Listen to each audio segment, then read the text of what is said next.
আবৃত্তি করছি বিশ্বকবি রবীন্দ্রনাথ ঠাকুরের লেখা কৃপণ।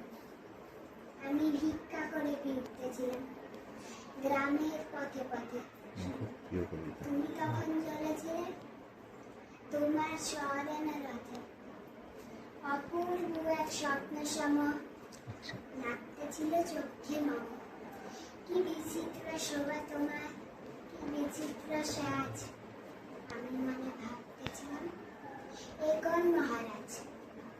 আজই শুভক্ষণ রাত পোহালো, ভেবেছিলাম তবে আজ আমার দাঁড়ে দাঁড়ে ফিরতে নাই হবে।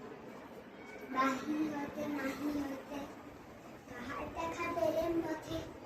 চলিতে রথ ধনে ধান্য ছড়াবে দুই ধারে। মুঠা মুঠা কুড়িয়ে নেব ভারে ভারে। দেখি সহসা রথ থেমে গেল আমার কাছে এসে। আমার মুখ পানে চেয়ে নামলে তুমি হেসে। দেখে মুখে প্রসন্নতা জুড়িয়ে গেল সকল ব্যথা। এনকালে কিশোর লাগে তুমি অকস্মাৎ। আমায় কিছু দাও গো বলে বাড়িয়ে দিলাম। মরি এ কি কথা রাজাতিরাজ। আমায় দাও গো কিছু, শুনে কনকালের রইনি মাথা নিচে। তোমার কি ভাবা আছে ভিখারি ভিক্ষুকের কাছে। এ কেবল কটুকের বসে আমার প্রবচন। ঝুলিয়েতে দিলেন তুলে একটি ছোট্ট কণা। যবে পাত্রখানি ঘরে নেয় উজাড় করে।